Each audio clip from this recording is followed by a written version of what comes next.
We all just need to assure that everyone knows that if 9/11 was an inside job, then think about how bad it will become. Those who know that 9/11 was an inside job should ensure that their communities know and are ready to take extreme measures to rid of these parasites.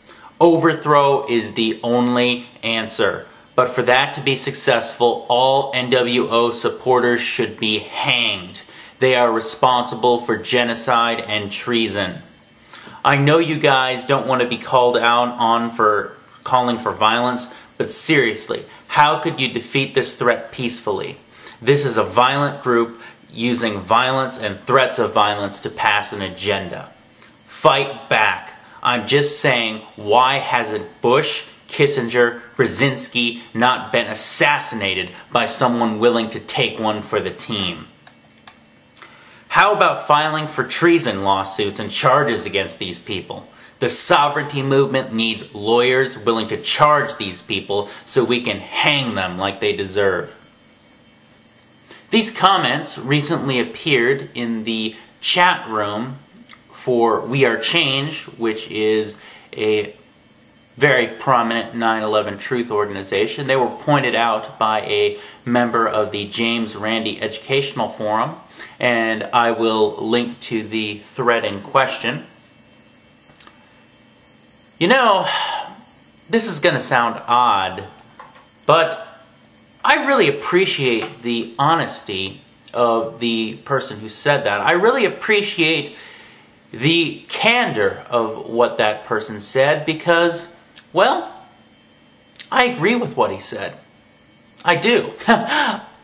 I don't think that there's a murderous, nefarious New World Order, but if there was a New World Order, like you guys allege, like you guys passionately believe, and they were involved in a plot to stage terrorist attacks, if they were involved in plots to poison all of us, if they were involved in plots to kill 80-90% of the world population for no reason at all, well, violence would pretty much be required, wouldn't it?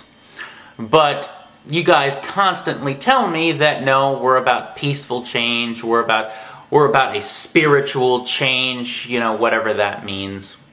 We're about standing on street corners annoying everybody and handing out DVDs. Is that really going to work against an enemy that is as murderous as you say it is? Seems a little ridiculous. You're going to defeat an enemy that you believe is this ruthless with DVDs and obnoxious signs and obnoxious T-shirts to boot? Makes a lot of sense, doesn't it? Really? Seriously? Does that pass the straight face test to say that you know, if you really believe that the NWO is as ruthless as you say? Does it really pass the straight face test to say that you're going to defeat that by peaceful means? You've got a enemy that is you know, more evil than the Galactic Empire in Star Wars by, you know, an order of magnitude, and you're going to defeat it by handing out DVDs and wearing Tyranny Response Team t-shirts and flying the Don't Tread on Me flag. What I'm saying here is the poster on the We Are Change chat room really hit the nail on the head, because he's really following what this New World Order conspiracism leads to logically. If it's true, you've got to overthrow the government. You've got to overthrow the existing order, and it's very likely that you would need to do so violently. It's just a fact. If you question whether it would need to be done violently, well, I really have to question deep down inside whether you really believe that there is a nefarious New World Order plot, or if it is comforting for you in some way to believe that there is. And I think on some level, for some of you, it is comforting to believe that you are fighting a guerrilla war, a guerrilla information war of some sort against a ruthless enemy. I think that's comforting to some of you on some level, for whatever reason. For whatever reason it is. Now, I know immediately some of you are going to say, well, I bet you that was an agent provocateur that was sent in to try to stir things up. Well, guys, I really hate to break this to you. I really do. But you guys are not subversive enough to warrant that type of treatment. You guys like to imagine that you're these subversive thought criminals that are such a threat to the order of things. But in reality, the people that you rail against, the Henry Kissingers, the Brzezinskis of the world, all of those people, all of these people that you rail against, all of these people that you confront at public appearances and whatnot, none of these people care. None of those people have read Stephen E. Jones's Thermite paper that hasn't been peer-reviewed. That is a load of that is a basically a crock of shit printed on paper. They don't care. They don't care. David Rockefeller is not the least threatened by any of you. He doesn't know who any of you are. Okay?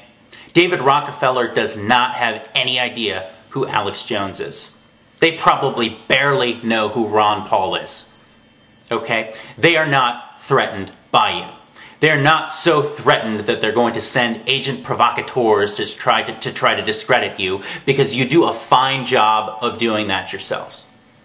Okay? So stop being under the delusion that there are powerful forces marshaled against you. Because there aren't. Nobody cares. Okay? You aren't that subversive. In fact, and I'm probably going to address this in a later upcoming video, you guys aren't subversive. You guys probably help to maintain the status quo more than you think, and in ways that you can't appreciate. But no, you guys aren't that subversive. You guys aren't that dangerous. You guys pretty much only matter to people like me who have some sort of odd interest in all of this stuff. But seriously, this person in the We Are Change chat room, definitely onto something. And I think a lot of you need to do some thinking. Alright. Till next time, peace, and let us be free from all anxiety and senseless fear.